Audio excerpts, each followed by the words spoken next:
प्रदेश का 9 medical collagen का उद्घाटन है।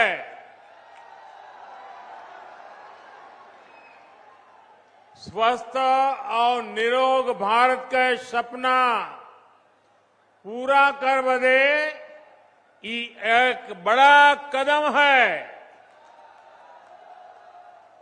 आप सबके बधाई। उत्तर प्रदेश की राज्यपाल श्रीमती आनंदीबेन पटेल जी, यूपी के यशस्वी और कर्मयोगी मुख्यमंत्री योगी आदित्यनाथ जी, केंद्रीय स्वास्थ्य मंत्री श्री मनसुख मांडविया जी, मंच पर उपस्थित यूपी सरकार के अन्य मंत्रीगण,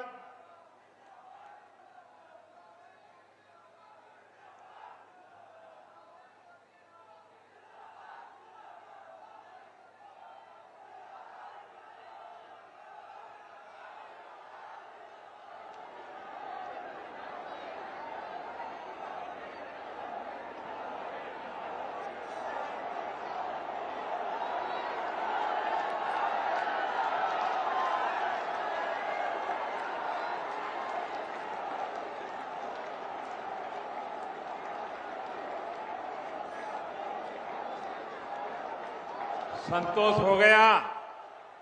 अगर संतोष हो गया तो बैठिए। देखिए, आपको मैंने पूरा अवसर दे दिया।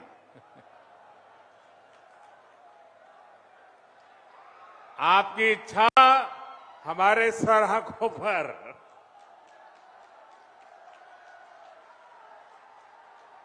तब आप इजाजत दे तो मैं शुरू करूं। आपकी इजाजत है? आपको नारे वगैरह संतोष हो गया ना? आपके इस प्यार के लिए हम सब आपके बहुत आभारी हैं। लेकिन अब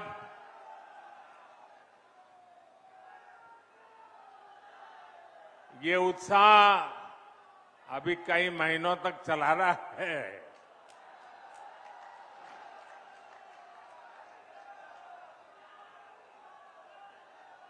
जिन अन्य स्थानों पर नए मेडिकल कॉलेज बने हैं, वहां उपस्थित यूपी सरकार के मंत्रीगण, कार्यक्रम में मौजूद सभी सांसद, विधायक, अन्य जनप्रतिनिधि और मेरे प्यारे भाइयों और बहनों, आज का दिन पूर्वांचल के लिए, पूरे उत्तर प्रदेश के लिए आरोग्य की डबल डोज लेकर आया है। आपके लिए एक उपहार लेकर आया है। यहां सिद्धार्थनगर में यूपी के 9 मेडिकल कॉलेज का लोकार्पण हो रहा है। इसके बाद पूर्वांचल से ही पूरे देश के लिए बहुत जरूरी ऐसा मेडिकल इंफ्रास्ट्रक्चर की एक बहुत बड़ी योजना शुरू होने जा रही है। और उस बड़े काम के लिए मैं यहां से आपका आशीर्वाद लेने के बाद, इस पवित्र धरती के आशीर्वाद लेने के बाद, आपसे संवाद करने के बाद काशी जाऊंगा और काशी में उस कार्यक्रम को लॉन्च करूंगा।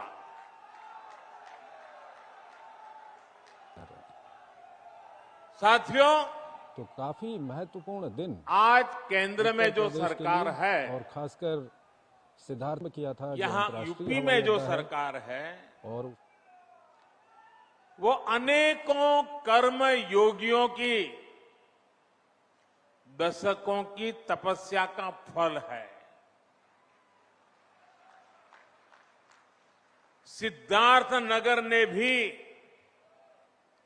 स्वर्गीय माधव प्रसाद त्रिपाठी जी के रूप में एक ऐसा समर्पित जनप्रतिनिधि देश को दिया जिनका अथाह परिश्रम आज राष्ट्र के काम आ रहा है।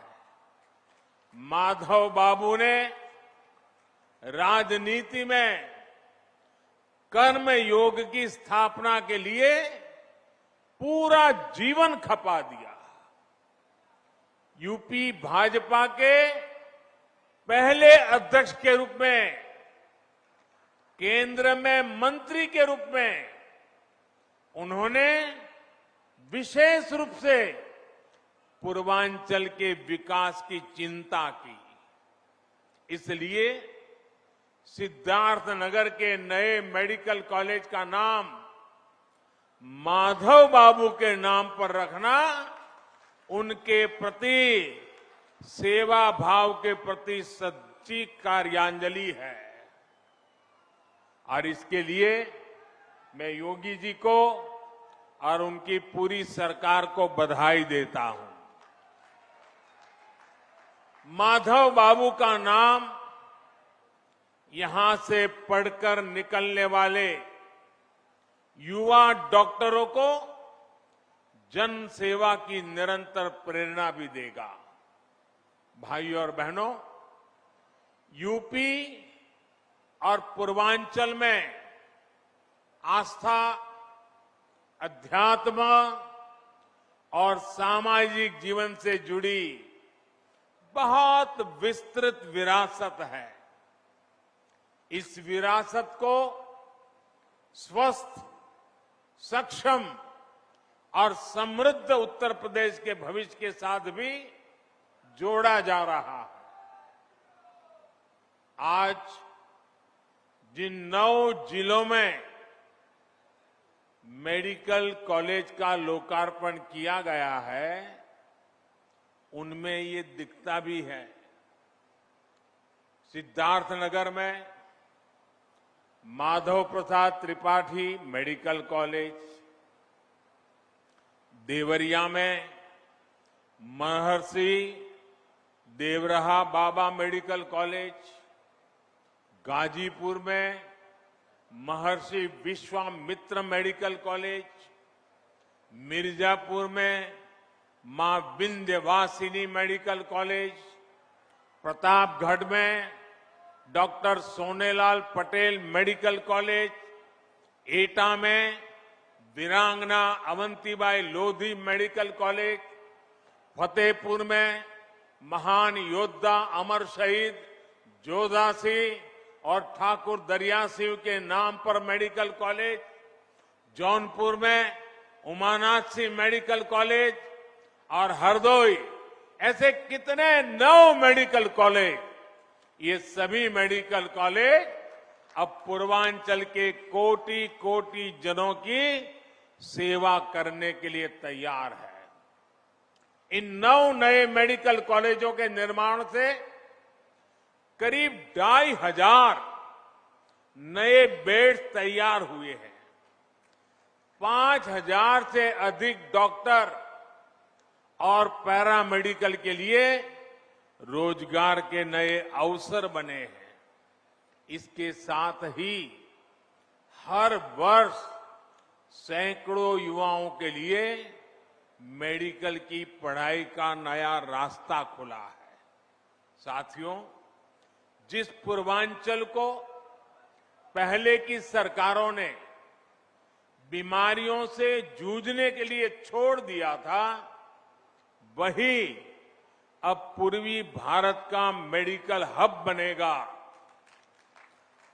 अब देश को बीमारियों से बचाने वाले अनेक डॉक्टर, ये धरती देश को डॉक्टर देने वाली है।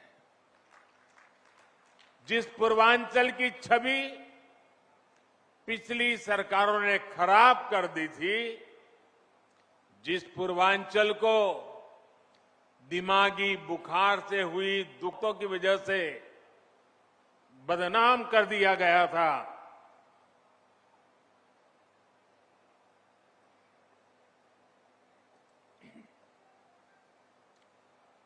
वही पूर्वांचल,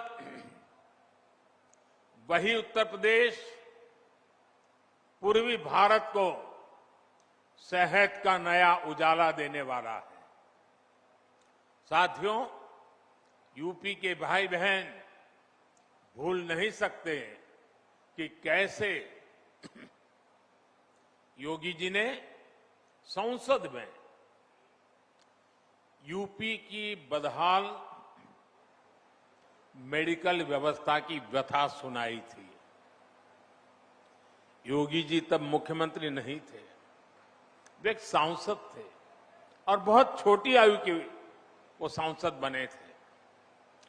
और अब आज यूपी के लोग ये भी देख रहे हैं कि जब योगी जी को जनता जनार्दन ने सेवा का मौका दिया तो कैसे उन्होंने दिमागी बुखार को बढ़ने से रोक दिया।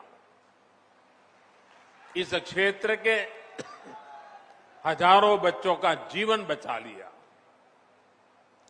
सरकार जब संवेदनशील हो, गरीब का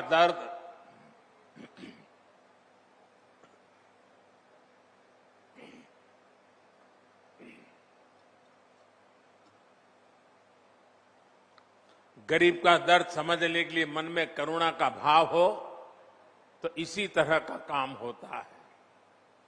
भाइयों और बहनों, हमारे देश में आजादी के पहले और उसके बाद भी मूलभूत चिकित्सा और स्वास्थ्य सुविधाओं को कभी प्राथमिकता नहीं दी गई।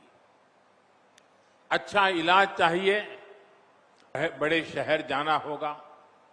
अच्छे डॉक्टर से इलाज कराना है तो बड़े शहर जाना होगा।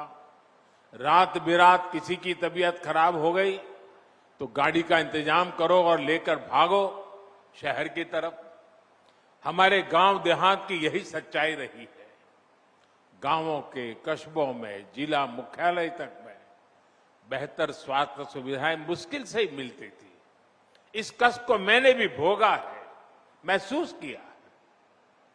देश के गरीब, दलित, शोषित, वंचित, देश के किसान, गांवों के लोग, छोटे छोटे बच्चों को सीने से लगाए इधर उधर दौड़ रही माताएं, हमारे बुजुर्ग जब स्वास्थ्य की बुनियादी सुविधाओं के लिए सरकार की तरफ देखते थे, रखती थी।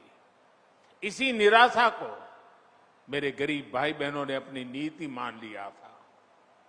जब 2014 में आपने मुझे देश की सेवा का अवसर दिया, तब पहले की स्थिति को बदलने के लिए हमारी सरकार ने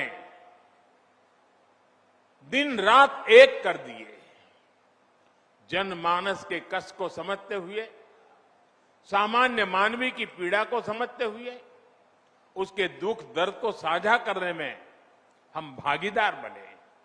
हमने देश के स्वास्थ्य सुविधाओं को सुधारने के लिए, आधुनिकता लाने के लिए एक महायज्ञ शुरू किया, अनेक योजनाएं शुरू की।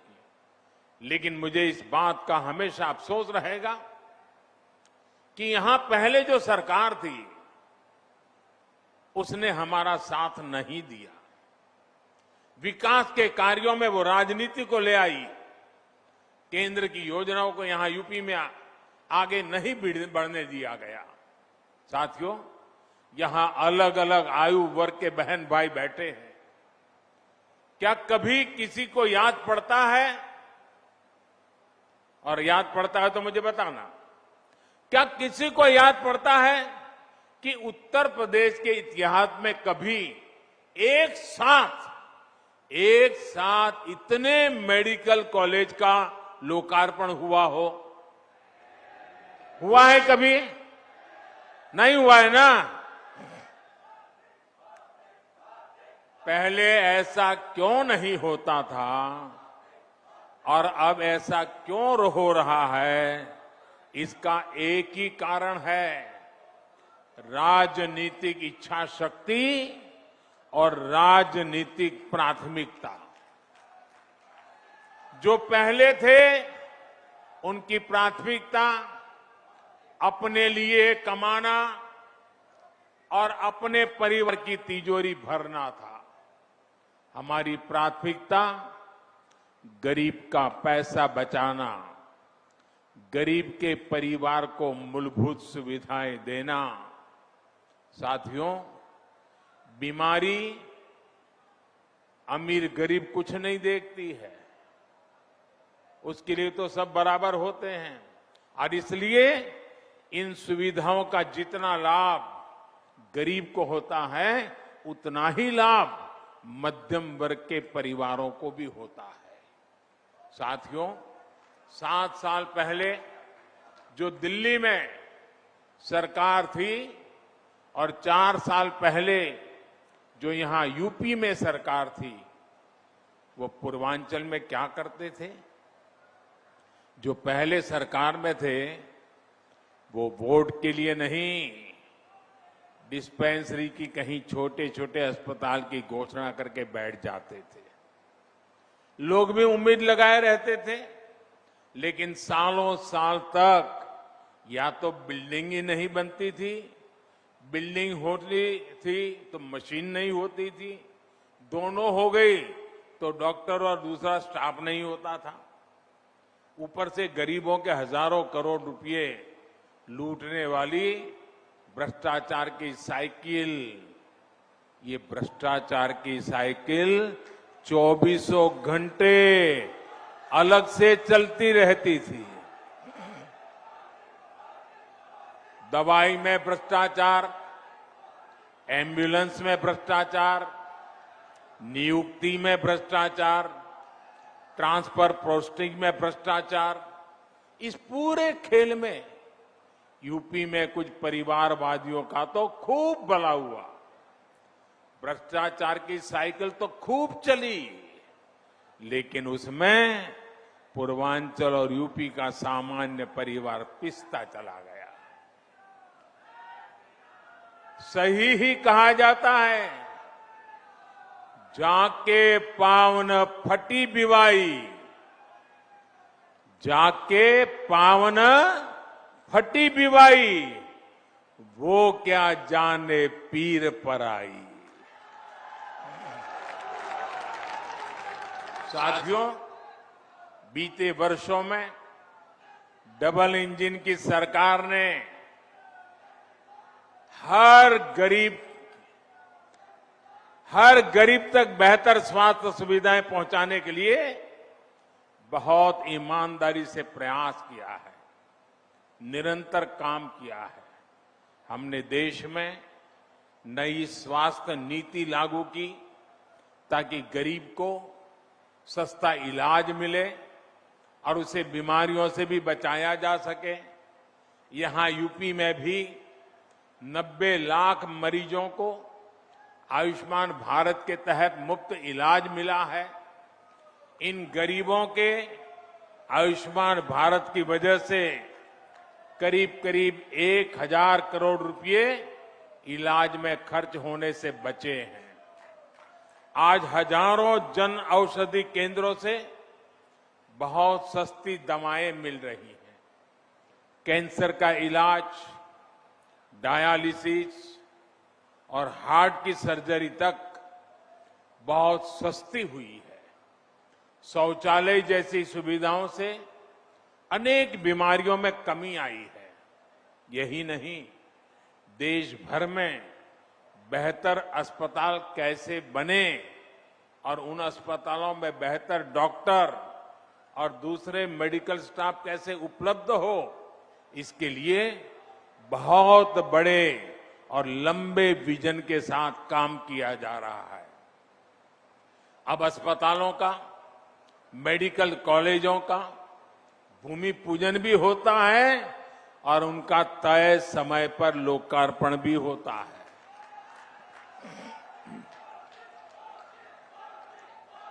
योगी जी की सरकार से पहले जो सरकार थी, उसने अपने कार्यकाल में यूपी में सिर्फ 6 मेडिकल कॉलेज बनवाए थे।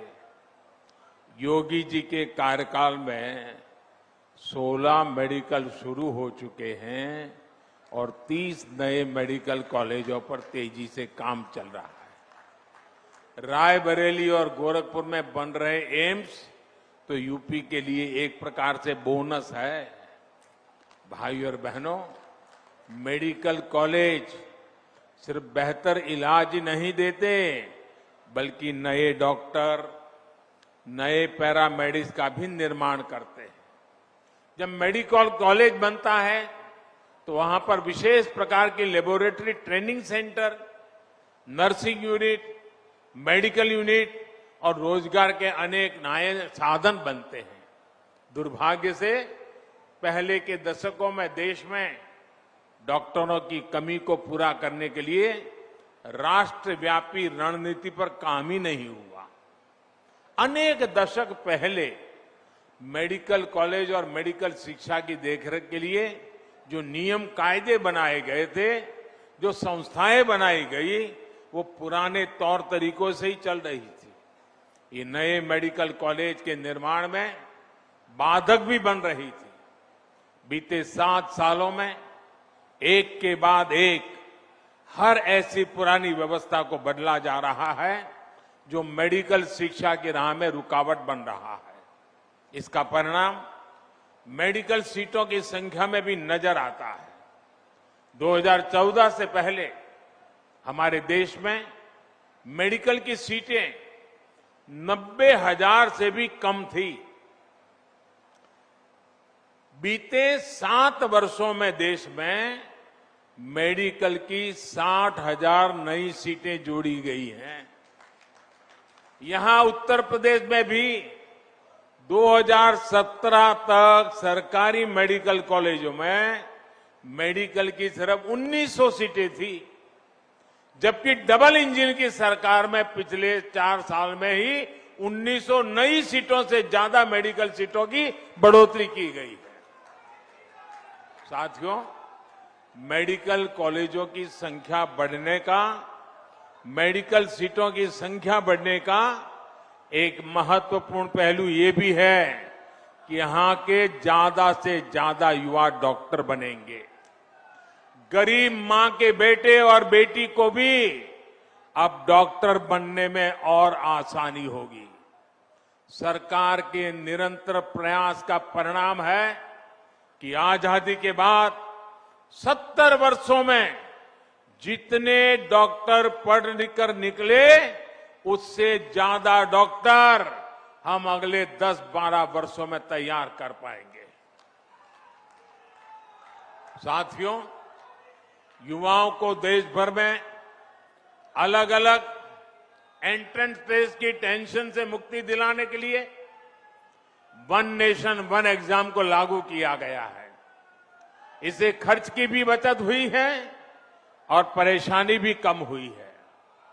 मेडिकल शिक्षा गरीब और मिडिल क्लास की पहुंच में हो, इसके लिए प्राइवेट कॉलेज की फीस को नियंत्रित रखने के लिए कानूनी प्रावधान भी किए गए हैं।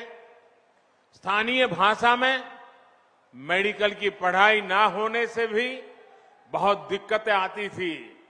अब हिंदी सहित अनेक भारतीय भाषाओं में भी मेडिकल की बेहतरीन पढ़ाई का विकल्प दे दिया गया है।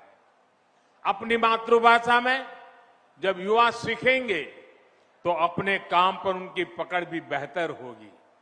साथियों, अपनी स्वास्थ्य सुविधाओं को यूपी तेजी से सुधार सकता है। ये यूपी के लोगों ने इस कोरोना काल में भी साबित किया है। 4 दिन पहले ही देश ने 100 करोड़ वैक्सीन डोज का बड़ा लक्ष्य हासिल किया है और इसमें यूपी का भी बहुत बड़ा योगदान है। मैं यूपी की समस्त जनता, कोरोना वॉरियर्स, सरकार, प्रशासन और इससे जुड़े सभी लोगों को बधाई देता हूं। आज देश के पास 100 करोड़ वैक्सीन डोज का सुरक्षा कवच है। बावजूद इसके कोरोना से बचाव के लिए यूपी अपनी तैयारियों में जुटा हुआ है। यूपी के हर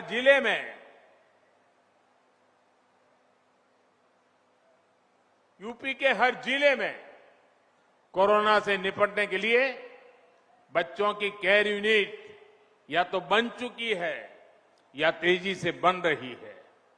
कोविड की जांच के लिए आज यूपी के पास 60 से ज्यादा लैब मौजूद है। 500 से ज्यादा नए ऑक्सीजन प्लांट पर भी तेजी से काम चल रहा है।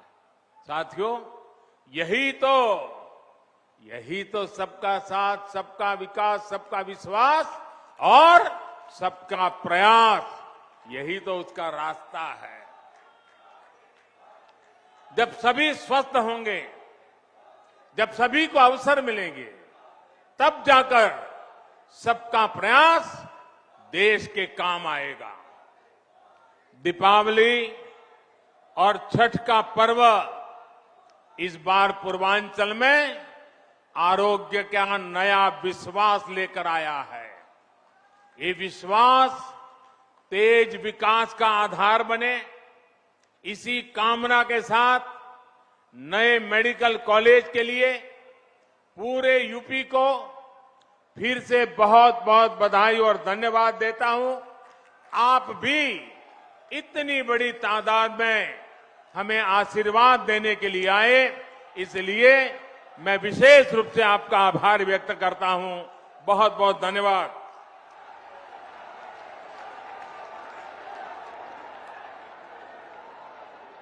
खड़े होकर आप लोग आभार व्यक्त करिए।